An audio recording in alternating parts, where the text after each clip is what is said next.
Welcome back to the Hannah Hammond Show. I'm sitting here today all the way from California. You just moved to Newport Beach. Did. Yep. Tony Giordano. And I'm so excited for this conversation because, I mean, you are truly a story of building it all, building an empire, losing everything, moving into your car and living on the beach after having everything you could want in your life, after coming from very modest beginnings and a very challenging childhood.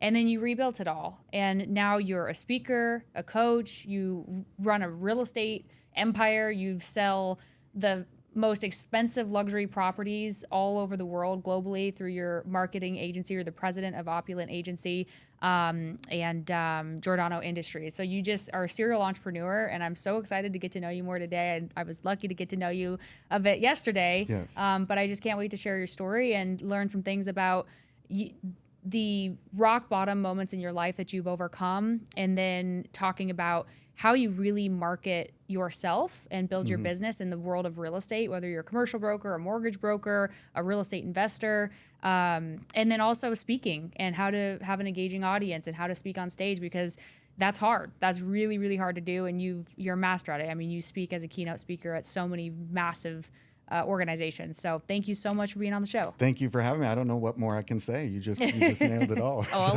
a lot. But thank you for having me. I'm honored to be here. Thank you. So let's go back to the beginning. And I just, what do we have to understand about your childhood to understand who you are today? Came from very humble beginnings. Didn't come from money per se. My dad was a landscaper, mom was a bookkeeper. So we just had very humble beginnings. And there was no question that there was struggle all the time. My parents are amazing at us thinking we were rich, but as the older I got, the more I realized just how much they struggled and why we moved around so much, because by the age of 18, I had moved, I think it was 13 times, probably 10 different schools throughout my childhood.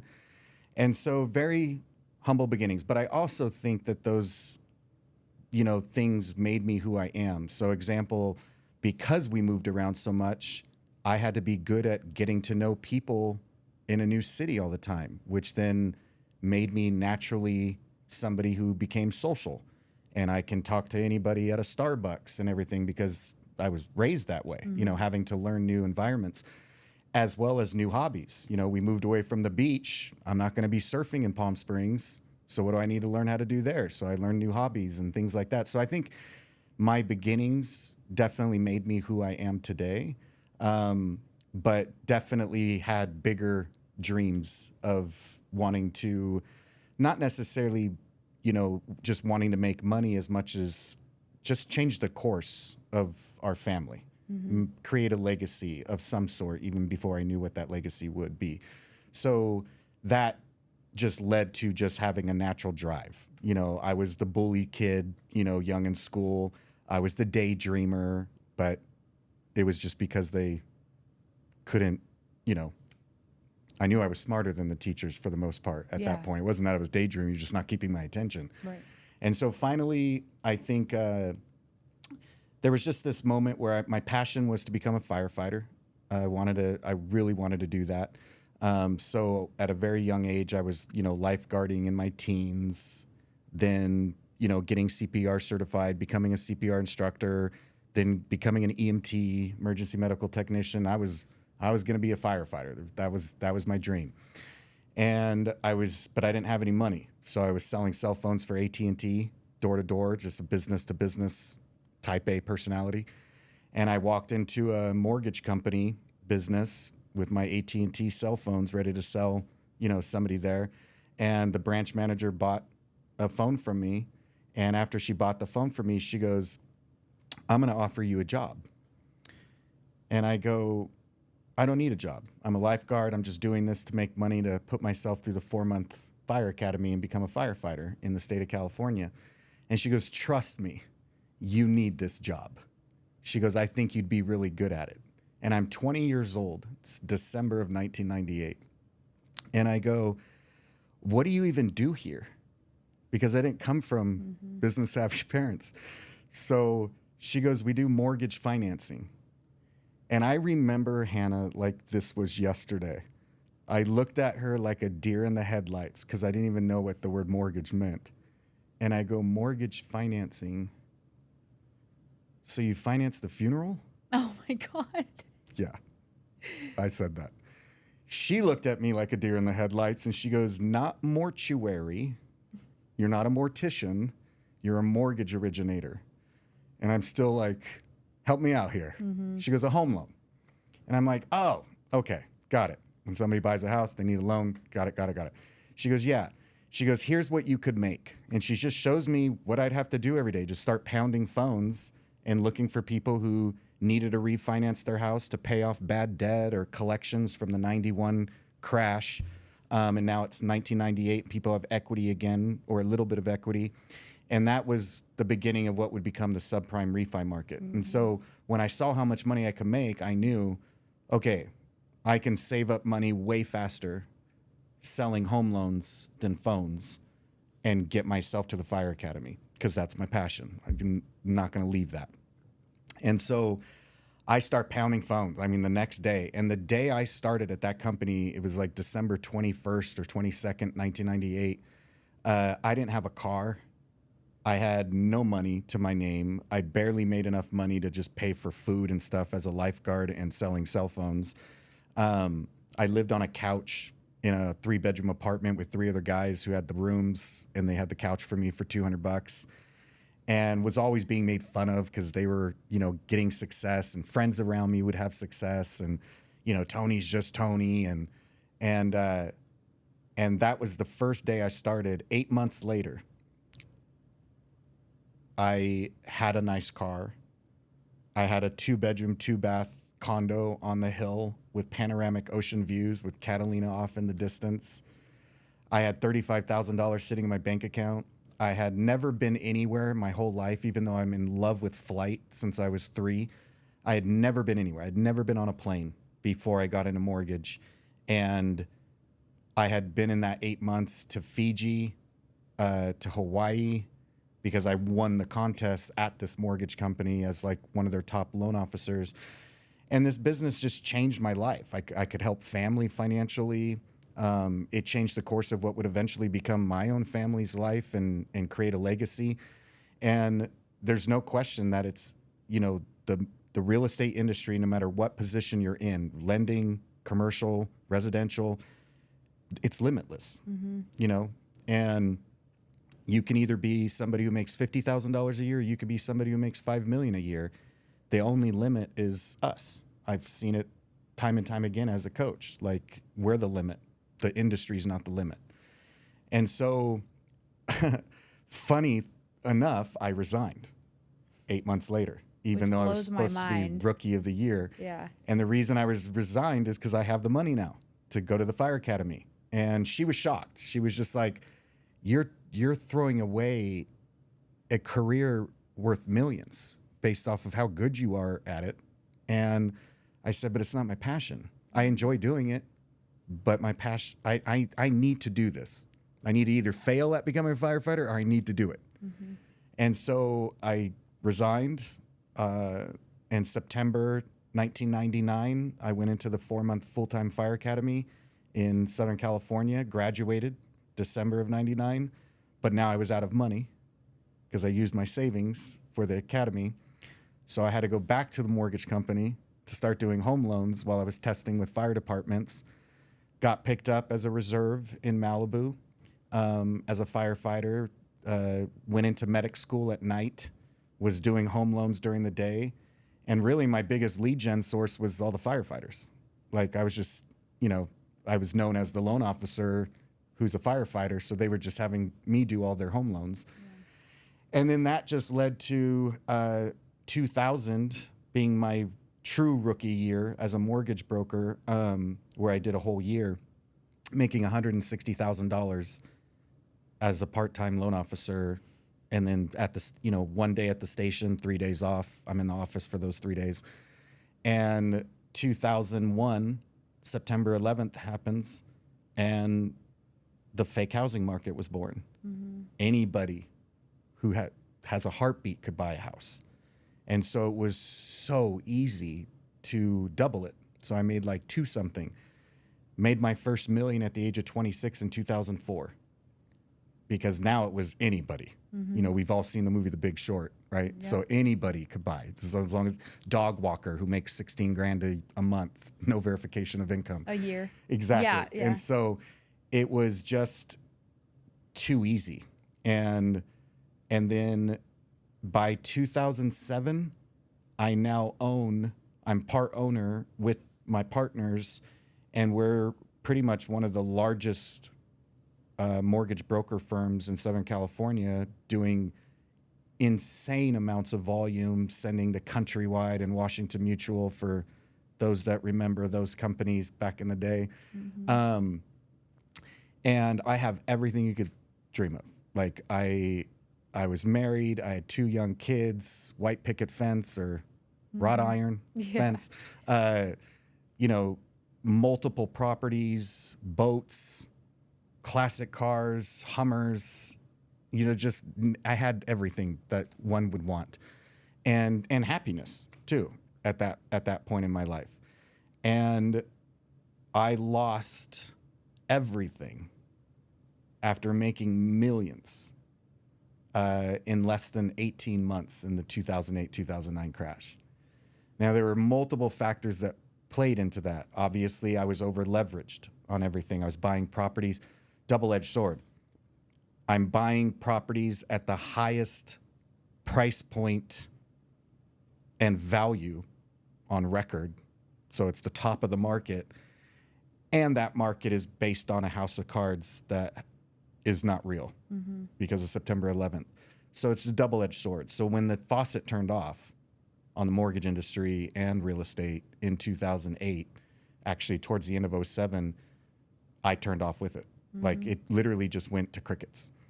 No volume was coming in anymore. Lehman Brothers is crashing. Bear Stearns is crashing. I went through a divorce the year before, so that just aided losing everything even quicker. And, you know, I went from an 812 FICO score to 496 in like 9 months. Ouch. I had multiple foreclosures on my credit report, lost all my properties. All my cars were repossessed. Boat was anchored out of Marina Del Rey Harbor, you know, with my name on the side of it. Big old cigarette boat. You know, people calling me, Tony, saw your boat, like getting anchored out. Like, what's up? Oh, they're working on it. Just whatever I could say. Yeah. And it was a huge turning point in my life. It was the first time I think there was a major challenge that I had to figure out how to face. And, you know, my youngest son was diagnosed with autism during that time as well. My mom was diagnosed with cancer, stage 4, ovarian, and it just kept getting worse. I also had a really bad injury and hit shallow water head first and compressed the discs on my neck, and now I couldn't stay on the fire department anymore. So I'm losing that income. I've lost that income. I'm bartending on the weekends to put food on the table for my kids when I have them week on, week off. I hadn't, it's probably September of 09. I hadn't funded a loan in 3 or 4 months. I'm 30 days behind on my rent. And it just got worse and worse. And finally, there was just this moment. I think it was really the turning point for me. I had just gotten out of the shower, and I had this little apartment now with a little beat up pickup truck because everything was gone. And I had just gone out of the shower, little phone booth shower, little pedestal sink, you know, like just a little. And you can imagine when I shave, it's everything. So you only see my eyes. So I'm putting cream on, and I have my towel on, and I'm still a little wet, and I'm in a rush. And I have my phone right on the little shelf, and I'm waiting for my loan processor to tell me about 2 loans that are supposed to fund, like, in the next 48 hours. And I really need that money. I need to get caught up on my rent, and I'm thinking things are, you know, I came from nothing and built an empire. I can do it again, but I need some help, please, right? And I'm like halfway through shaving, and I remember my phone buzzing, and I like look down and I kind of grab it with my hand, and she texted me on the little first edition Blackberries with the keypad and the small screen. And she said, 911, call me, but both loans just got declined out of funding, and there's nothing we can do. They're not going to fund them. And I just remembered, like, I don't know what, it's a little blurry, but I had grabbed the pedestal sink so hard in anger and just shook it that it ripped the drywall where it was siliconed, and the mirror, the medicine cabinet mirror, bounced off the wall, hit the pedestal sink, shattered. And because it was wet and I kind of abruptly moved so fast, I slipped. And on the way down, I hit the back of my head on the towel bar of the metal towel bar, like old school towel bars. Hit my head and hit the ground on my tailbone and just lost it. Like it was just, I just broke down. Like it was just, everything had boiled up to this point. And I don't think I'd ever really cried it out, you know, of everything that had happened over the course of that crash. And so I just broke down. I don't know how long it was, probably 2 minutes, 3 minutes of just, you know, bawling. Thank you. And when I finally opened my eyes, I didn't move. I just opened my eyes, and there was this triangular piece of mirror literally facing my face perfectly in the corner. And what I saw in that reflection, I never wanted to see again. It was just the saddest, useless man or boy that I'd ever seen. Like, woe is me. It honestly, it reminded me of a 3-year-old getting their ice cream taken away. It was just this useless of a man. And I remember it just kind of like burned in me. And I got up so fast.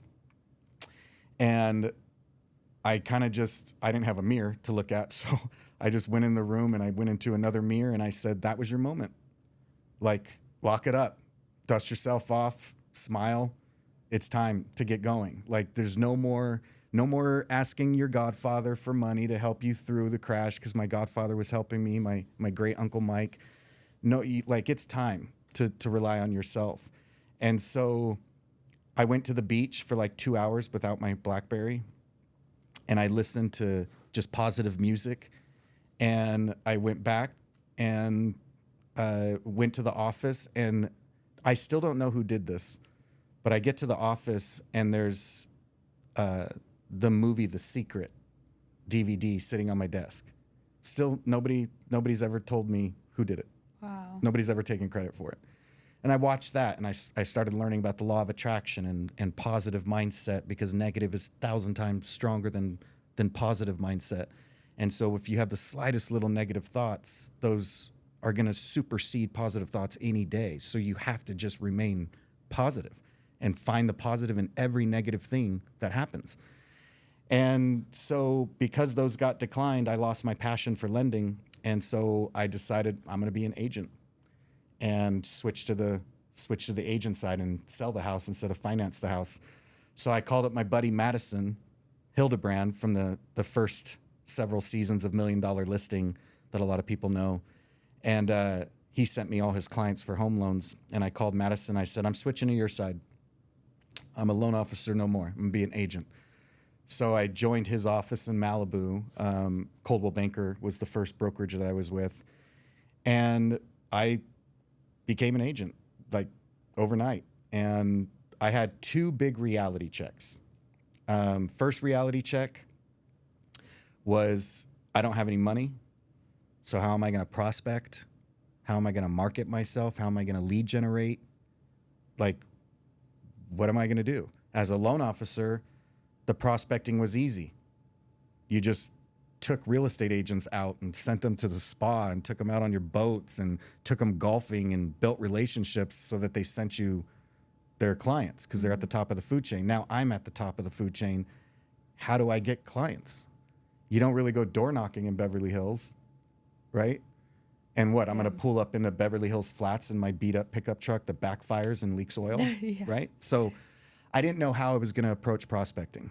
And I started Googling a lot of big agents. And I noticed that most agents all had these gorgeous high-end luxury websites. And so I started calling website companies, and the company I would see on a lot of them, a company by the name of Agent Image, they were on a lot of those sites. So I called them and I said, make me look like that. Make me look like these top dogs. And they were like, that'll be $5,000. And I was like, never mind, because I don't have any money. I remember them when I tried to get a price from them too. I was telling you that it's like $15,000 now, or probably more. But and I'd pay 30, 50. Yeah. Like when you realize what it actually does. But I didn't know what it did. I just noticed that they all had it. And so I called up my godfather one last time, and I said, Uncle Mike, I need $6,500, and you can't ask me what it's for. And I had already owed him tens of thousands for 2 years of the crash, like just running off of his home equity line of credit on his house. And he goes, why can't I ask you what it's for? And I go, because you won't let me do it. And he goes, I go, but I promise you, I know I keep saying this, but I promise you, I will pay you back. He goes, I know you will. He goes, but I'm telling you right now, this is it. I am cutting you off completely after this. If you need to eat, I'll buy you groceries. If the boys need to eat, I'll buy them groceries, but I am not giving you another dollar, Tony. And I said, well, what if there's like I'm already backpedaling. I'm already like, well, what if? yeah. And he's just like, Tony, do you want to know the reason you're in the situation you're in right now? And I'm like, well, yeah, the banks, the bad banks, and the mortgage-backed securities and subprime, and look at what happened in the economy and blah blah blah. And he was just like, no. And I go, me? Like, you just think I'm useless? He goes, no, not you either. I'm like, then what? He's like, me. He's like, I'm the reason you're where you are because I keep helping you, and you have me to rely on. He goes, and I'm telling you right now, the moment you have no one else to rely on but yourself, you are going to build your empire again like you did the first time when you had nobody to rely on. Right. You lost that drive. You lost that person deep down. You need to find 20-year-old Tony again. And How old were you at the time? 32 on this conversation. So you were a couple 2009. years into the crash of just struggling at this point? Oh, yeah. Wow. I'm 2 years losing everything, like barely surviving, and him fronting a lot of it. So he's pretty much telling me he's the reason that I'm where I'm at.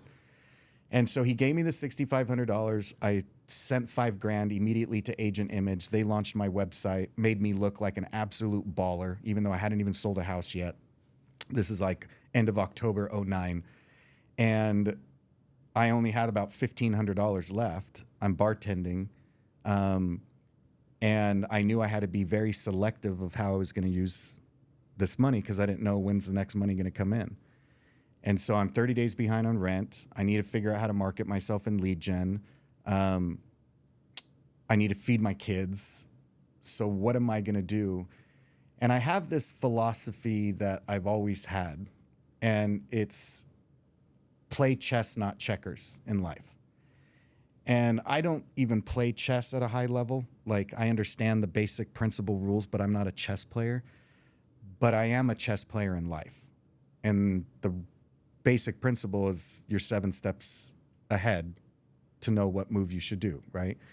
And so I do that in everything.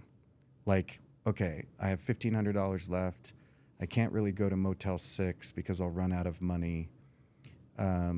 I can't move in with my brother because he's losing his house and moving out of state. I need to feed my kids, but I also need to market myself. But I am going to get evicted. I need to buy a camper shell for my pickup truck.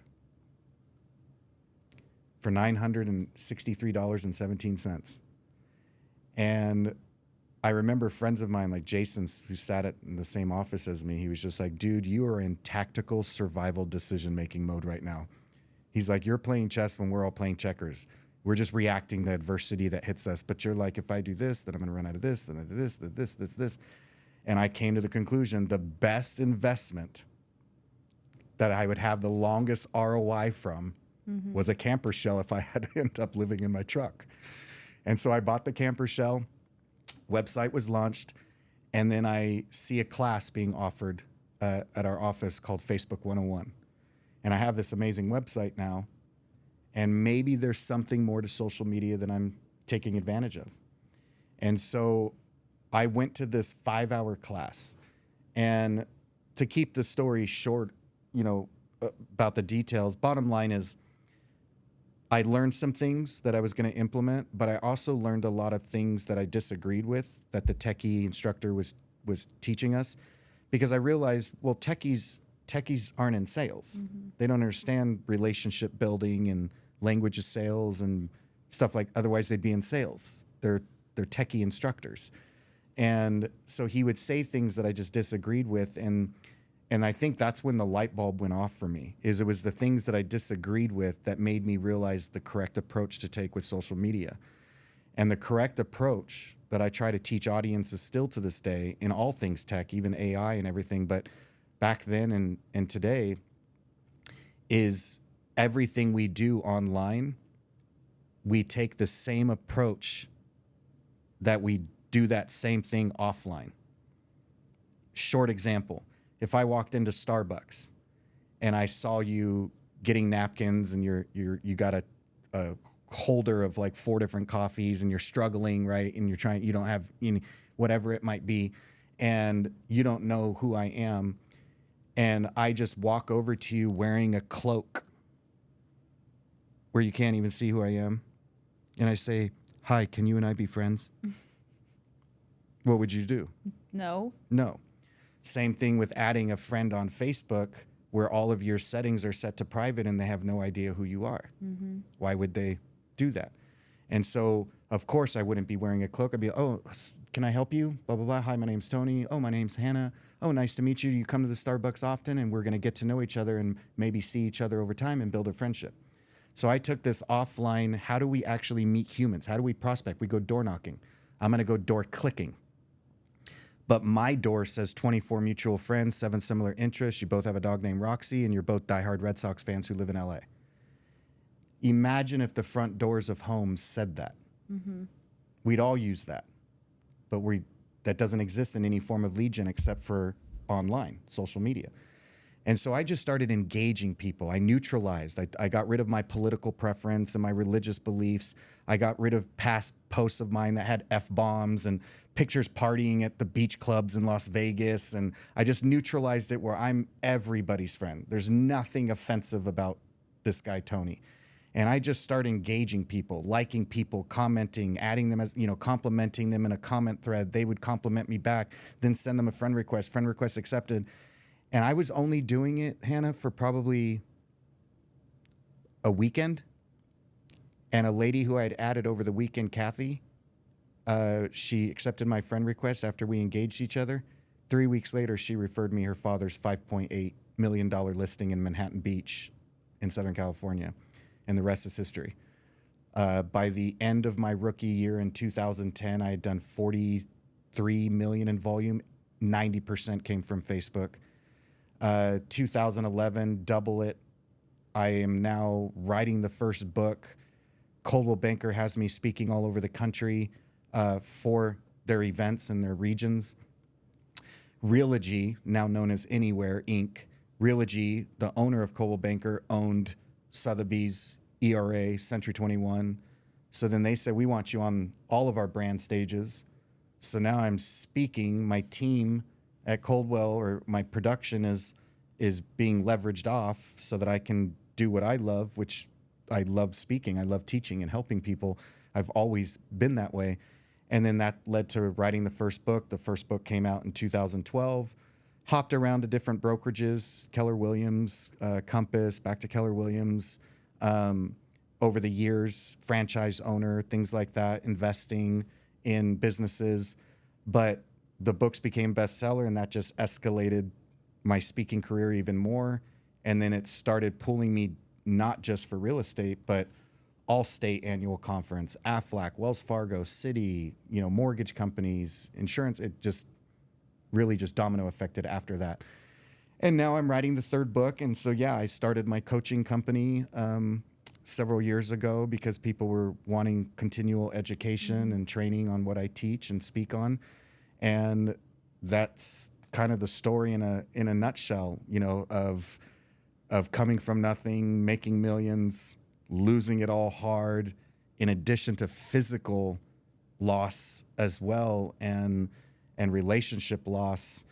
So it all piled up, snapping out of it and rebuilding it, but building it now in a way where it is more on what I love to do rather than just the money coming in. Right. And I think that's key because I love people and I get to be in front of people all the time. Yeah. It's so incredible what you've done, Tony. I'm just so proud of you. Yeah, And it's been a run. because I fear so much losing what I've built. There's always that in the back of your head, like, oh, don't take that risk, or play it safe here, or maybe you shouldn't go here, or this business is costing a lot to get going and we need to see revenue coming in, and all those things. How did you feel when you lost everything? Like, not just money, but you lost everything. It's my country song. Yeah, I was down to a pickup truck and I got my pickup, my dog, and my surfboard. Yeah. Like, what were some of the mental... Oh, they were brutal. Brutal swings of just... There was a lot of, at first, ignoring, pretending. Like I didn't lose everything. Going out and, just trying to play the part still and be like everything is fine. But people weren't stupid. I could only pull that off for so long. Like, where's your boat? If you remember, I don't know if you do, but 2007, 8, and 9 was at the same time, the big rise of environmentalists and the Prius and like people like, all about saving the environment. And so I'm all about saving the environment too. I've been, I'm an ocean fanatic my whole life and stuff, but I would use it. Like, what happened to the boat? Where's your V12 Audi and your Hummer? And I'd just be like, we got to stop killing Earth. I turned it all in, and I'm riding my bike now. I'm just trying to do what I can, to do. But eventually, that just it's all BS. And so, I think when it really hit me was 2009, because 2009. I torn my ACL and meniscus. I have no health insurance. I can't fix that. I can't fix my C-spine from the 2008, head bash. I'm finding out my mom has cancer. I think that was the bad year, and also created bad habits that we won't get into, and just, wanting to, down a half a bottle of Jack and just till I just passed out, even with my sons, asleep in their room because, they were safe and nothing's going to happen. But I didn't want to face the realities anymore. And I think that big moment that I told you about in the restroom was that moment that I couldn't allow it to kill me. Yeah. I was, people didn't see it, but I was dying inside. I was constantly depressed once my front door closed because I worked so hard to build it. Yeah. And I to lose it and know that you failed on so many levels of not being smart with the way you built it and leveraged it. And I think that was just, that was the main thing that weighed on me. Yeah. At that point. Yeah. So to answer your question back on how do you, that's how I felt about losing everything, but how do you, try to constantly make it where you are recession-proof, I call it, and my grandfather's the one that told me this. He was just like, you need to be recession-proof. And I'm like, what's recession-proof? And he tells me after I lose everything. And I'm like, because you could have told me about this like a few years ago. That's like when mom says careful after you hit your head. Exactly. Yeah. And so, and rest in peace, Papa. He died at 90, just a few years after he told me this. But in '09, I think, or something, he said, you need to be recession proof. And I go, what's that? He goes, two things. He goes, liquid assets and liquid knowledge. He goes, and you need to increase both of the amounts of that all the time. He goes, if you had even just had, like, if you had had both of those, then you would have been fine. Not only would you have not lost everything, son, you would have actually been able to take advantage, like the rich are taking advantage, buying your stuff at 10 cents on the dollar and 20 cents on the dollar and your $50,000 watches and your priceless art pieces, and they're scoring it on you because they have the money to buy it. That's what the rich do. They wait for these things to happen, and they don't buy it at the highs of the market, right? And so when he said that, he goes, but you were over leveraged. You weren't liquid.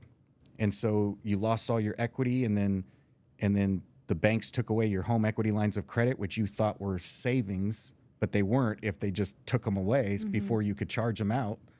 And then he said, in liquid knowledge, that you're constantly researching, you're constantly learning new things that you hear the world is embracing. He goes, you will be recession proof because no matter how bad things get, people will want to hire you for what's in here. Whether you're speaking, you're teaching, you're consulting, whatever it might be. He goes, there's nothing more powerful than those two things. And so that's all I can tell people all the time is, you have to constantly be learning and constantly be saving because there's nothing else more guaranteed than those two things. Yeah. Yeah, and we're in one of those markets right now. Yeah. Cash is king, and if you could take advantage of it and not get caught in it, it's unfortunate for the ones that do get caught in it, right. But you probably learned your lesson on that one and are probably I'm always learning my lessons. Yeah. It never ends. I we still just make keep stupid growing. decisions. Yeah. I think I've told you a couple of those last night. Yeah. Me too. Yeah. But so you leave mortgage and you get into real estate, luxury real estate in LA when it's still a bottom of the market pretty much. Yeah. I mean, things hadn't recovered at all. And in my opinion, real estate's harder than mortgage, depending on the market and things like that, but it is more work. It's way more work. Yeah.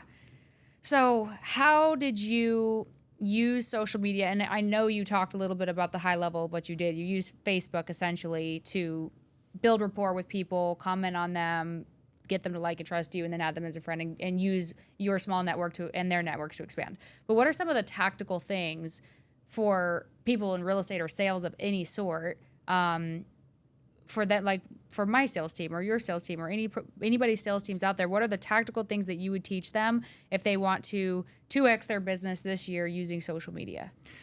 Well, without question, you have to look at your current social media, because your current social media, whatever amount of your GCI or your income, whatever amount of revenue comes from your social media, you have to look at the level of your social media and be like, okay, this is aiding this. I want to 2x or 3x my business right now. Well, the first and foremost thing is people. The more people who know you exist, the more business you're going to do. It's that simple. And so if you're sitting there at 2,000 friends and 5,000 followers on Instagram and 2,000 connections, what are you doing in an action plan to raise and increase that audience size combined in everything, your database, everything? You constantly should be increasing your audience by 20 people a day combined on the network. So 5 new people on Facebook, 10 new followers here, 5 new connections on LinkedIn. You added 3 people to your database, whatever it might be, but you're constantly increasing that by several hundred people a month, because now those are several hundred people that now know who you are. But it's not about just adding. It's about taking the time to engage. And this is where people start to say, Tony, how do you have time for this? Like, this is just another thing I have to add to my plate. I'm sorry, meeting humans is another thing you have to add to your plate. How else do you do business? Well, I go door knocking. It's the same thing. You're going out to meet humans. I do networking. I go to conferences. I do podcasts, whatever it might be. but is it increasing your audience size? And so that's one thing. The second thing is, what is the most effective form of marketing online today that can lead to 2xing your business? Because are you still running targeted ads and sponsored ads? Because there's some industries where, yeah, it's worth spending $1 million a month running Facebook and Instagram ads and YouTube ads and LinkedIn ads, whether it's retail, a product, anything like that. But real estate agents, it is not as effective as it was several years ago running those ads. And now Facebook and Instagram deleting posts, and they have AI reading it, and they're removing things that are lead capture, landing page links, like all of it's going away. And so I go back to what has been the number one form of marketing for decades is what advertising agencies do, right? Michael Jordan picking up, putting on a pair of Nikes. Well, what is that? That's influencer marketing. He has influence. And so I have this other philosophy: do what billion-dollar companies do for your small business. So whatever billion-dollar companies are doing when it comes to marketing, you need to do that for your small business. You're just not going to spend the same amount of money, obviously. But if billion-dollar companies are spending millions and millions and millions of dollars hiring celebrities and influencers to drink their new flavor Coca-Cola or whatever it is, then I need to do that as a real estate agent or any of the businesses that I own. But what does it look like for a small business? So for anybody listening to this podcast today, just imagine you have $1,500 to spend on some type of a marketing campaign for yourself as a real estate agent or a commercial broker or a lender. You can run it in an ad in a magazine, $1,500, full page. You can do a $1,500 targeted ad on Facebook or LinkedIn or Instagram or whatever. Or imagine going to somebody who isn't necessarily even your client, but they're a micro influencer in your market. This could be a physical trainer, a nutritionist. They have like 5,000 or 10,000 followers. They have a very dynamic page, or she's a yoga instructor, and she gets tons of comments, and she's just built, but she's a micro influencer. Well, the people who follow her are probably 95% in your market. Also, they're not national, right? So that's even stronger. Imagine going to her with that $1,500 and saying, "Hey, we're friends. Would you mind posting a 60-second story to your followers and say, hey, everybody, I just wanted to give a shout out to my girl, Hannah, because if you ever have any questions about real estate, you guys need to call her. Here's her contact information. She's also one of my best students, blah, blah, blah, blah, blah," whatever it is. Now, for anybody listening, what do you think is going to come more off of those three? Attention, leads, friends, followers. Which one wins out of those three that you had to choose from? What you're going to get? Yeah. Which one are you going to spend $1,500 on? Oh, the influencer. The influencer. For sure, yeah. Right? But nobody's thinking this way. Yeah. And so that's my newest thing that I'm sharing to audiences is you need to find your micro influencers. Now, there's also another way to do this. Sometimes you don't even have to pay, right? You could have a client that has 5,000 followers and you sold them their house and they didn't even post it or tag you on a story. Like, hey, everybody, this is the front door of our new house. Thanks, Hannah. Like that would probably be for free. But my biggest thing is you become an influencer of other companies and businesses in your marketplace first. You promote other people. Go to that best deli in your market and say, hey, I want to interview you tomorrow. I just want to, tell people I love coming here. I love your subs here, blah, blah, blah. Or you're the best steakhouse or the car dealership or whatever it might be. And imagine me going to, like, say you own a restaurant and you're the general manager or the owner of this great steakhouse here in Scottsdale, and I go there a lot. Imagine me coming to you and saying, I'm going to interview you and, just something, a little shout out and, let people know that you're the best. And you'll say, sure, why wouldn't you? Very few people would say no unless they're super camera shy. So I get there and I just start with my phone. Doesn't even have to be a professional, setup like we have here today. It could just be the phone, wipe the lens off, make make it look as good as possible, face the light, and just say, hey, everybody, Tony Giordano here, and I am here with the owner of such and such steakhouse, Hannah Hammond, who's an amazing individual. And the reason I'm going to interview her today is because I absolutely love taking my clients here after they buy or sell a house anytime as like a thank you. And the reason is they're the best steaks. Hannah, why do you have the best steaks in Scottsdale? Like, what is it with your broiler? Like, what are you guys doing back there in that kitchen? Tell everybody what makes you guys the best. And now you go. Now I send you that video. You're going to post it to the restaurant's Instagram account because you were interviewed. I'm going to post it. I'm going to tag you. Maybe that's how you repost it. You just reshare it to the restaurant's following. Let's say your restaurant followers is 15,000 fans of the restaurant. What did I just do there? I promoted your restaurant, but it wasn't about me. But what did I say in my video? Like to take my clients here for dinner After they buy or sell a house. But I said it so fast and it wasn't about me. And so you might not even realize that I said that. You're just so excited to share this amazing little video we shot together. So it's about promoting others and giving back to your community and watch how that comes back. Forget 2x, 10x in the sense of gratitude, right? That comes back at you. And now you're being promoted by those companies and people to your page. So I would say that's what people need to be focusing on more than anything who are trying to build a brand or their business or increase their revenue is your audience size increasing every day? And are you promoting other people in your marketplace every day? So good. Yeah, I mean, that's how I built my businesses to date was organic social media posting and content. And more recently, I started the podcast and I love people. That's my thing. And so it's so fun for me. It's not even work at all. And then people that resonate with you.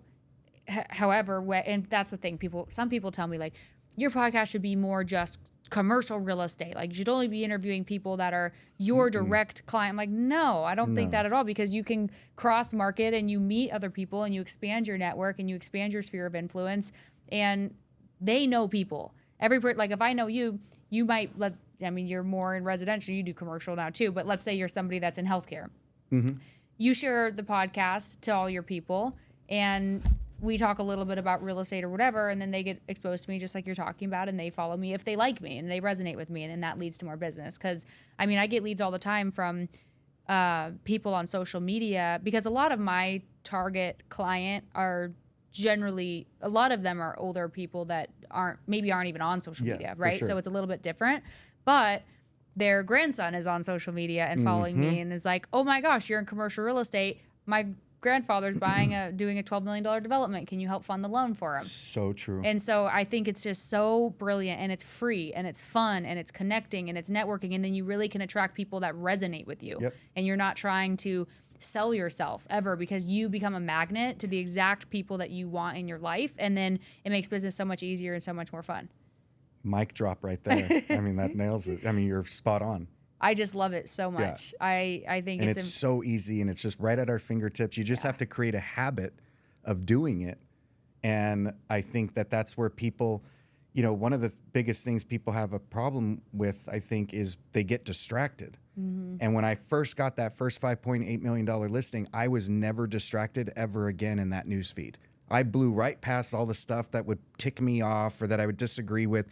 Like once I saw the power of how quick it works, I just ignore everything else. I'm in and I'm out. I'm not sitting there just scrolling like so many people do and not being purposeful in the use of social media. And when you make it about other people, that's what it's all about. Other people, not me posts and humble brags and, all that stuff that so many people do. It's promoting others. Yeah.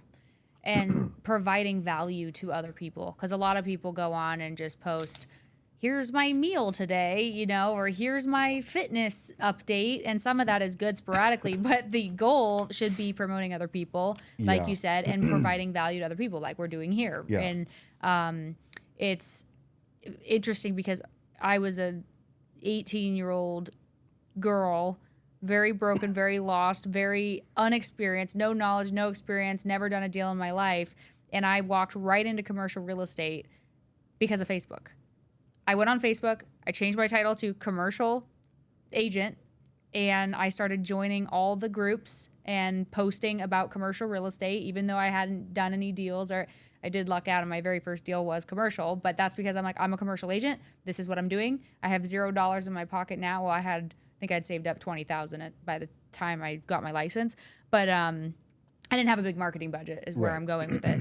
And I didn't know a single person in commercial real estate. I didn't know any wealthy people. I didn't know any people that own commercial real estate. I had just read books and watched YouTube on commercial real estate and just decided. And look what you have built. Thank you. You're welcome. I mean, it is staggering what you've built and continually grow. Thank you. So keep doing what you're doing. And that's the power of all of it. Yeah. And you did it in not the easy side. You know, residential probably would have been a quicker run for you, right? But no, not only are you going to jump in a commercial, which is the boys club, you know, that they've called it for so many years, decades actually. Yeah. And you've just absolutely crushed it. Thank you. So that's why I was even more honored to finally do your interview as well. I appreciate you. Yeah, no Thank problem. you. I still, feel like I'm at the floor, but it's that balance of having respect for yourself and having gratitude and honor for where you've come, but also realizing there's so many more levels to the game. So many. Yeah. But And that's why I'll never retire. I'll just redirect. I can't imagine never still going at it. Oh, me neither. Yeah. I'm Like I have definitely to be on a stage. I'll be speaking until I collapse probably on the stage. I want to talk to you about speaking because that's where I'm at in my point of my businesses in my life right now is people are starting to ask me to speak and I'm scared shitless. Okay. I'm like, I've spoken on panels and to some smaller masterminds, but I stand up and my body's immediately shaking. But before we segue into that, the social media thing, and I think as you said, and I get lost in this too, it works so good. And almost every lead I've ever got has been from organic social media posts. And then after that, referrals.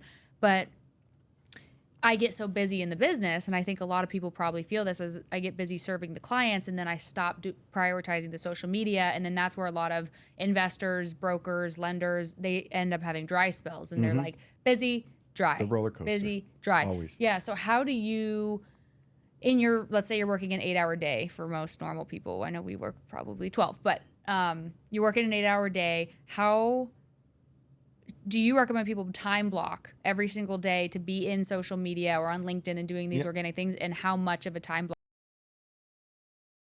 This CEO thing that I've always expressed to people, like, because we know any successful person, very successful person, knows their hourly worth rate. Mm-hmm. And I think that once people understand what their hourly rate is, of what their goal is, you start to be very, very selective of who takes your time. Mm-hmm. And so in order to do that, I'll just make for the sake of time, if somebody wants to make $1 million and they're only making $200,000, take $1 million, divide it by 52 weeks, divided by 40 hours a week, $433 an hour to make $1 million, 40 hours a week. What are you going to allow in your day to take you and take $433 out of your pocket? That lunch with your girlfriend who's never going to be a client, and you spent 90 minutes at the restaurant with her? You just spent $600 for no reason, right? And so once we know this, we start to time block and manage our time very, very well. And it's the CEO mentality of you're every position of your company until you can hire that position. So from 8 to 10 on average, especially when I was growing, from 8 in the morning to 10 in the morning, I was CEO. Nothing about marketing, no operations, no systems. I'm just CEO. What's the CEO's job? Growth. So lead generation for a real estate agent. Once I was done with my lead gen and prospecting and everything, then I took off my CEO hat, and from 10 to 11, I was CMO, Chief Marketing Officer. So now I'm not doing any of the duties of CEO. Even if somebody calls me from my lead gen efforts, I'm not the CEO anymore. I'm the CMO for the next hour. So I get the most important work done of the CMO position of my brand, of my company. So I'm proofing ads, I'm posting on social media, I'm engaging people, whatever it might be, getting the marketing done for that hour. Then once that was done, COO, back-end systems, operations. Do I need to automate anything? Leverage the CEO anyway. Put out an application for a job that we have opening, whatever it might be. So by noon, I've gotten the most important work done of the 3 most important positions of any company in the United States. Those are the 3. Mm-hmm. Now I get to act as all 3 of them throughout the afternoon. Like I'm going to have different things that I have to put the hats on for a reason. And then once or twice a week, CFO. Going over the P&L with my accountant or a CPA, or me actually having to do that before I could hire an accounting firm back in the day, right? And so I think that that's how I stay on point with my stuff, is I just know that I need to act in each of those positions. And even though I technically have those positions filled, I'm still in charge. Like nobody's going to change the logo of the company without my permission, right? Mm-hmm. And so I still have to time block the CMO hour to just be on the phone with my marketing team and my head of marketing to go over things that we're doing, because I'm still, at the end of the day, I'm still the one who's going to decide yes or no. I like that idea with time blocking, and I do the same thing in my business where I figure out what's the most amount of money I've made in an hour, and that's my minimum hourly rate. Uh-huh. And anything that is less than that I could hire for less than that, I delegate. Yeah. And then continue to grow. Brilliant. That's exactly what I'm saying. I didn't teach it myself. I think I read it in Dan Vartel's book or something, but it works really well because it changes your thought process, because then you're like, again, that lunch with the girl that you don't really want to be around, but you feel guilty because you've known her for 3 years or whatever, or like somebody referred you, somebody say these obligations, right? But you really have to get tactical about, and your fun time too. It's not all about profits and money. Yeah, it's not like a friend of mine asked me to help him move on Sunday. I'm like, I just don't have the $8,000 that I feel like spending out of my pocket. I'm gonna send you bill, but out of your work effort, exactly, right? Work effort. And what is your time worth, and what are you doing? So I do the quadrant as the activities I love and I'm great at, the activities I love but I'm not great at, the activities I love but I don't love but I'm great at, and the activities that I don't love and I'm not great at, and then you delegate that quadrant, and then I rank them from dollar signs. I think this was Dan Martell's books. And it's that goes back to the Paleto's philosophy, the 80-20 rule, right? 20% of what you love and the most important leads to 80% of the results. Yeah. And when you're in the green zone in a state of flow, which is why I hammer this in all the time, when you're in a state of flow, studies show you're 5x the production, 5 times more productive. If you're doing what you love and what you're great at, you're going to accomplish 5 times more in the same amount of time, which is amazing. So the quicker you can delegate those things out, and just because you're not good at it, somebody else is good at it and they love it and they can operate in their zone of genius, which then you get into right person, right seat, and hiring the right talent. Yeah. So it's all awesome, but leading people is a whole nother skill. You get as giddy as I do over this stuff. I know. It's funny. I love it. Yeah. I mean, it's business and growth. I mean, it's what stimulates our minds, right? Yeah. It's constant thinking. Mine never shuts off. Yeah, neither does mine. Yeah. Never shuts off. All I think about. Yeah. I dream about it. Very hard for me to be on vacation.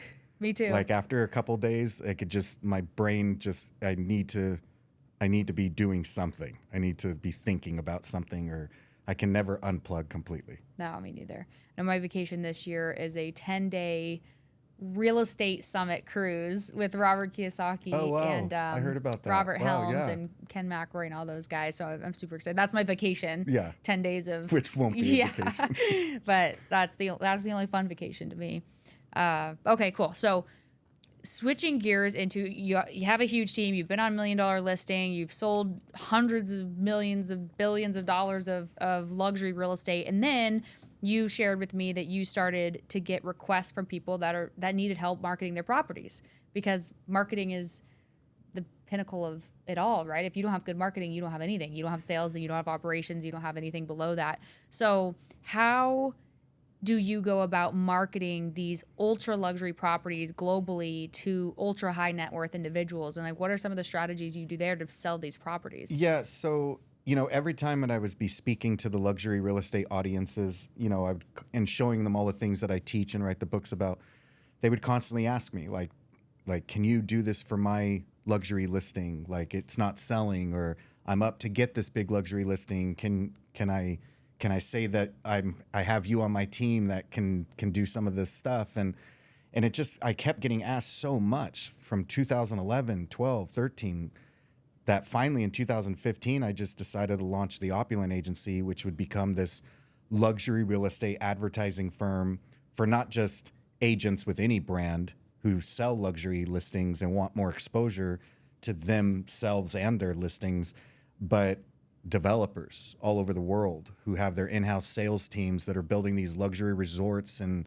other countries. But they, more than anyone, I see a big issue with, they don't even know where to start a lot of the times. They don't know how to get PR and articles in like Wall Street Journal and things like that. They don't know what magazines have the best ultra high net worth readers.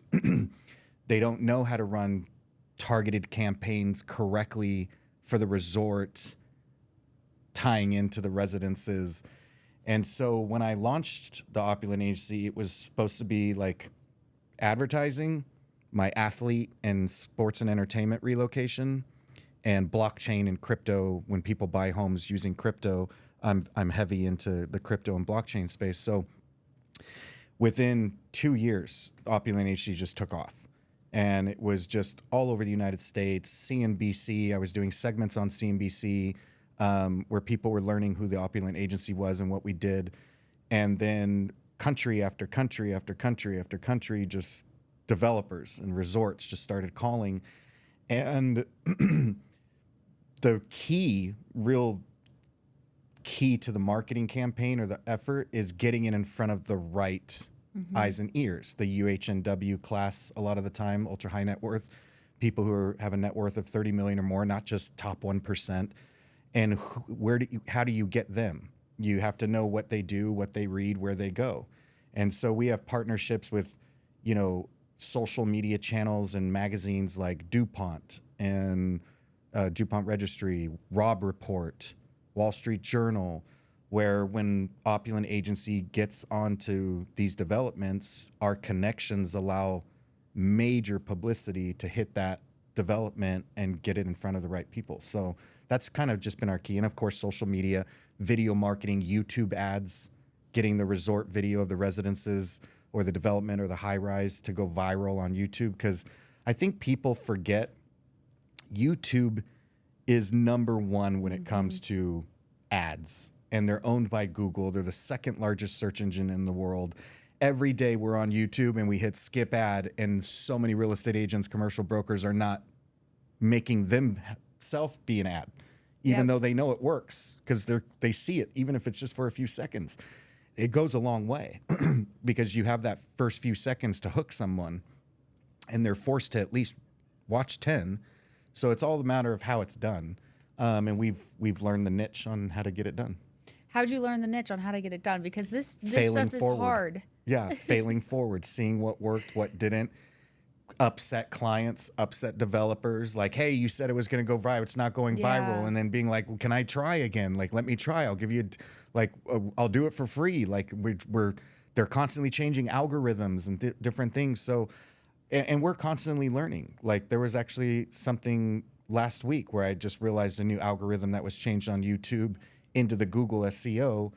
When you Google something and you click the Google videos tab, Instagram is just going viral in there now over YouTube. Wait, okay. I haven't done this so before. if you Google commercial real estate Arizona. Commercial real estate Arizona. And thanks. In case you needed something to Google. Up at the top, you have maps. After you Google, it shows the Google results. There's a tab called videos. If you click videos, it always has shown all the YouTube videos that are related to commercial real estate. Some stuff on Zillow, some stuff maybe on LoopNet and CoStar, but for the most part, YouTube dominated. Right. Instagram is dominating in the Google results on the videos tab now. Oh, interesting. So I had to call a friend of mine at Google, and I was just like, hey, what's going on here? He was just like, it's the way you title things on the Instagram Reels that is dominating some SEO right now. So I started going in and had to learn the whole thing and what to do. And now I'm building a little presentation on what to tell people on how to title their stuff on Instagram, because it's actually working really well. Wow. Yeah. I didn't know that. So again, it goes back to liquid assets, liquid knowledge. Anything you see of me on social media, if you look at my headline and bios, it says researcher somewhere on there. I'm addicted to research. When everybody was bashing crypto and blockchain and, oh, it's for money laundering and terrorism. Yeah, because the US dollar has never been used for money laundering or terrorism. But just all the bad media crypto and blockchain was getting in 14, 15, 16, a lot in 16, a ton in 17. I'm not listening to it.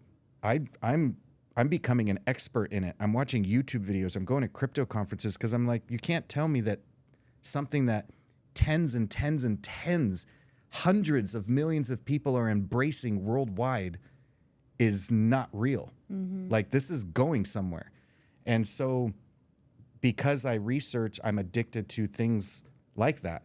I don't just let my team run the campaigns. I have these weird things where I'll go, every hotel I ever go to, I go to their business center. If I see because that's going to be the true SEO results, because it's not tracking my computer. Like, oh, Tony, you've been here before. It's not tracking their computer.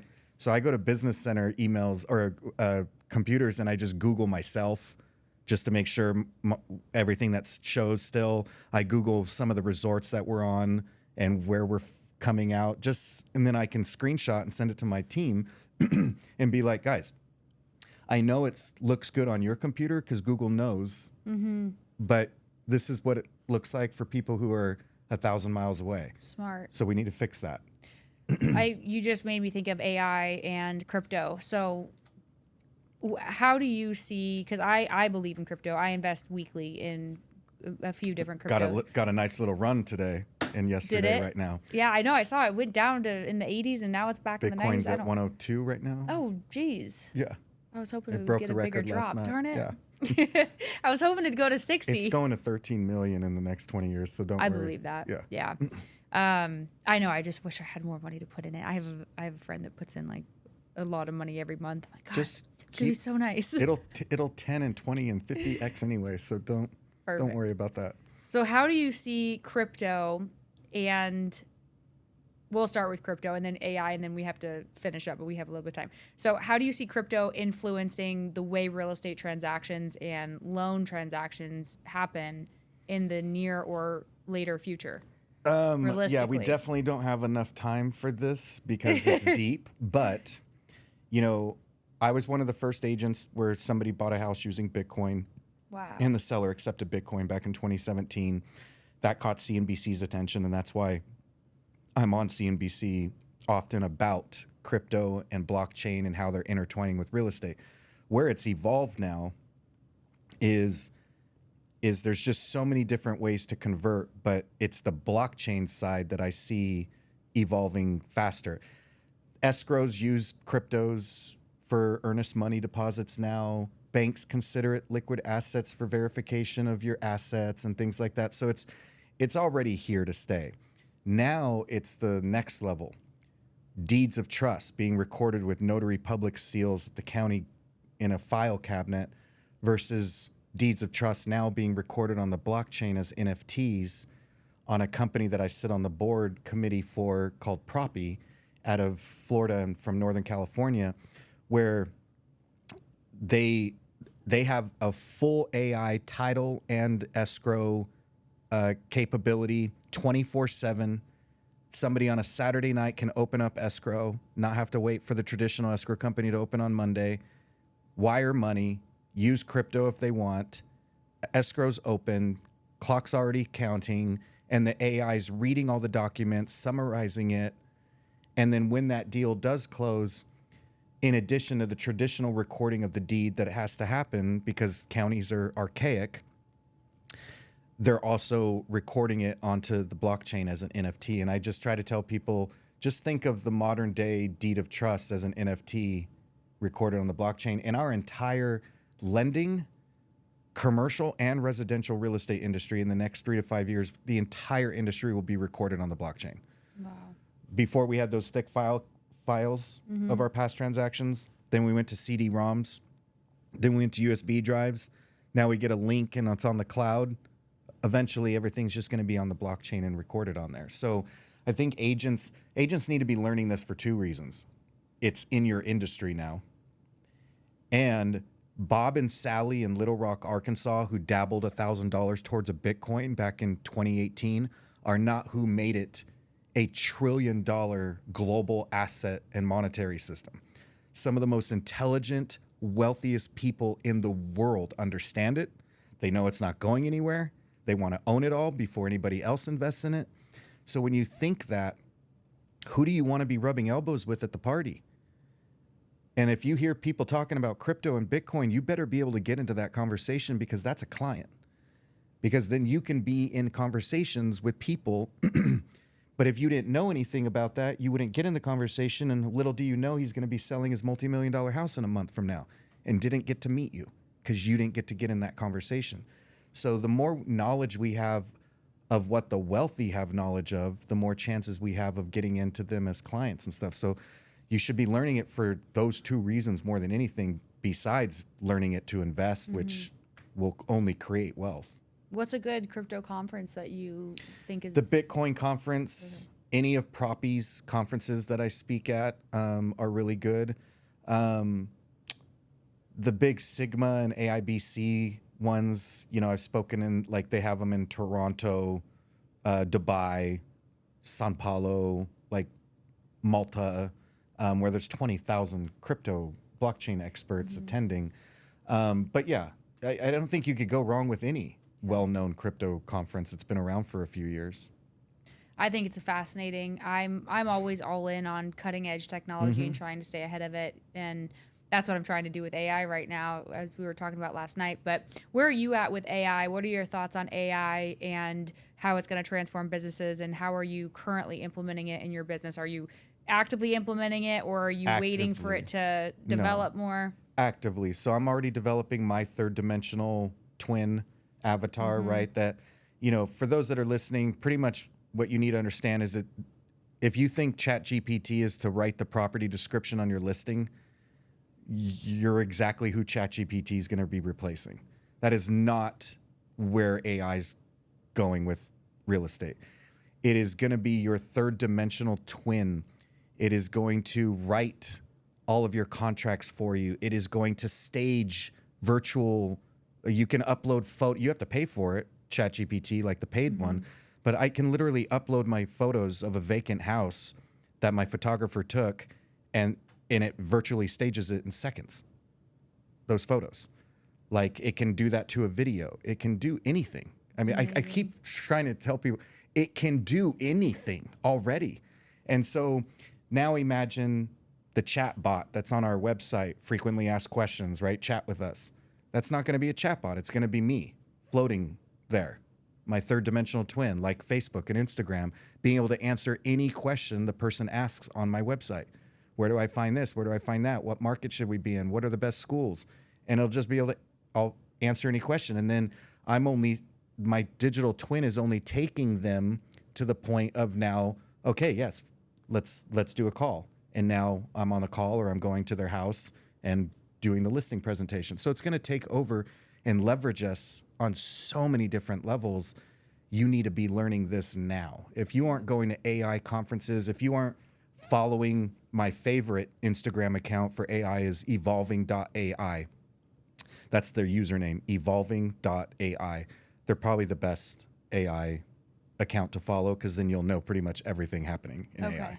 Cool. I need to do that. Yeah, I'm implementing it in my businesses, but just trying to learn it all, you know, and actively using the $200 a month plan on ChatGPT is insane. But I'm in the Genius Network, and there's an AI guy there that has a conference coming up. I'm going to go to that. And there's just so many amazing tools. AI can read your entire database. If you have a database of 6,000 people that you've had for 10 years in your real estate career, you can literally have AI read the entire database, every note, birthday, anniversary, anything you ever left on any contact in there.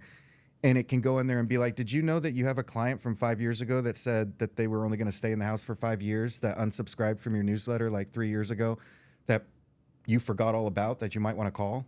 Wow. Like, that's where we're going with it. Yeah. So, yeah. It's insane.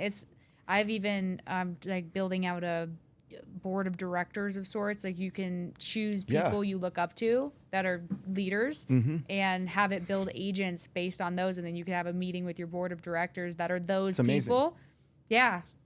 Yeah. It's amazing. It's exciting. It is if exciting. you're into research and learning, which you have to be. Otherwise, look in your rearview mirror because there's a whole new generation that's going to take your business overnight. Yep. It is such an exciting time to be And alive. you're kind of proof of that. Like I was when I first got in. I was getting listings that I should have never got because I was doing social media and all these other agents just had them in their little monthly drip newsletter drip campaign. And so now you're living proof of how easy you can take the business of old school, long-term commercial veteran agents. Yeah. And talking too much. I'm so excited I have a frog in my throat. Sorry. It's all right. It's crazy to think what the world will be like, and at the pace of technology growing, it just blows my mind to think of what it could possibly be like in the future. And then it also blows my mind. I was thinking about this last night. We're sitting on a floating space rock in the middle of expanding nothingness, and we're just these microorganisms in the who knows how many universes of infinite.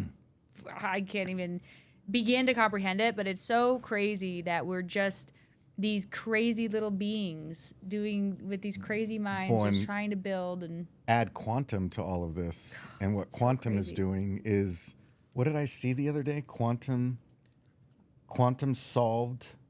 I don't understand anything about quantum yet. I'm just learning to dig. Quantum intelligence solved a math problem in, I think it was, I don't want to say seconds, but it was in minutes, which would take the best supercomputer today 1 billion years to figure out. No way. Yeah, I got to pull it up. It was an insane article of what this thing did. So, what is it? What is quantum intelligence? Oh, part 2. Oh my God. That's got to be part 2. It's just like, it's everything about quantum physics, quantum everything.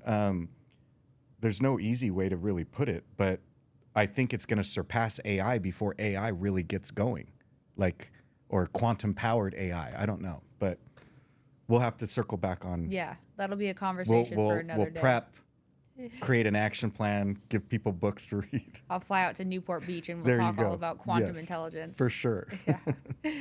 Cool. Well, we'll wrap up here. But if you could go back to your younger self and give him one piece of advice? Oh, you want to do the speaker, but we'll circle back. I do want to talk about that. We can talk about that after, and then we'll do another one of these. Okay. Part 2 with Tony Giordano. And you have 1 million followers? One something. How do you do that? Started with 1. That's what's on my slides. At every presentation that I do, it says it started with 1. Like, I didn't get on TV to get that.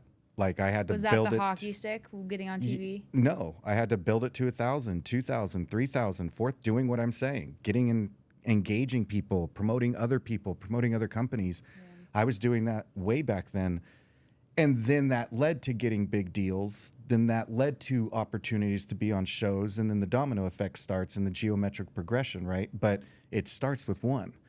You know, it's not like I'm some celebrity. I was never a star of one of those TV shows. I was just a guest agent with Madison or Josh Flagg or whatever it was, or Selling LA on HGTV. But I was never a star. So that's grit right there, still to this day. And my audiences, you know, I have little tricks where I always say, you know, all right, everybody take out their phone, follow this, and then I'm going to do a giveaway so that, you know, if I'm speaking to 20,000 people, you know, 10,000. You spoke to 20,000 people? Yeah. That's insane. I get up in front of like 40 people and I'm shaking my ass. I'm just like shaking. My whole body is shaking. It's kind of the same as 40 people because you only see the first few rows when it's that big. Because it lights, you just see blackness. It's just darkness. But you can hear them. And that's a rush. When you make them laugh, like you hear 20,000 people laugh, but you can't see them. I can't even imagine what that's like. We'll circle back on that. We'll do it. We'll talk about getting you on those stages. I can get you on stages. Yes. But first, But I need to learn yeah, first. we're gonna get your craft down. And it's like, how do you really practice until you do it? There's ways. There's certain Yeah. ways. You just Like, go over your presentation alone, so you really have it dialed in. yeah, or with somebody who's somebody who's coaching you on how to be a speaker. Like you're gonna do it. Like, and I'm gonna kind of give you pointers and stuff like that. Or, but yeah, in short, the two most important things to building a great speaking career is you're great at speaking. You can control an audience. You're intriguing. You keep their attention. You're not monotone. You're up. You're down. You walk. You're a presenter.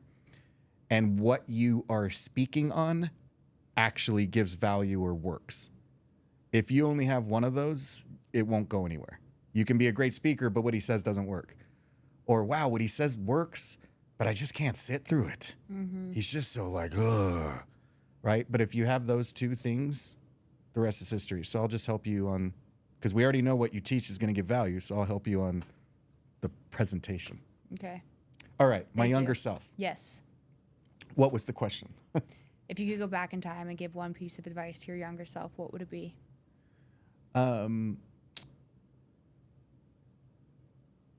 Save all of your allowance and invest in Bitcoin in 2009. Yeah, that's a good one. I would just say my big why is what I would tell my younger self today. My big why is stop focusing on proving the wrong people wrong in your life and change your focus to proving the right people right. And we're always also focused on the wrong people about us, the naysayers. The problem with that is it just gives you enough fuel to try to prove them wrong. But what happens is you prove them wrong, but you still have self-doubt. They probably don't even doubt you anymore, but they're never going to tell you that. They're just going to stop talking. You're like, oh, shoot, he proved me wrong. So then we're the ones that say, now they probably don't think I could do this. Now they probably don't think I could do this. Now they probably don't think it'll become a bestseller. Now they probably don't think I could write a second book. When I wrote the first book, the guy who said I couldn't probably was like, never doubting him again. But it creates self-doubt when we focus on the people who are wrong about us. And so I think when we focus on the people who are right, the believers in us, in our life, the mentors, the coaches, the family, whatever those people are, we come from a happier place, and then we just want to prove them more right over and over and over again. So I think it took me years, adulthood, to get to that conclusion. So I would go back to my younger self and be like, don't listen to him. Stop focusing on them. And who are the three people that believe you're going to be amazing? Well, duh, you already know. It's mom. Focus on them. Yeah. And invest in Bitcoin. And invest in Bitcoin. Mic drop. Thank you so much, Tony. Thank you for having me, You're Hannah. awesome. All right, you're awesome too.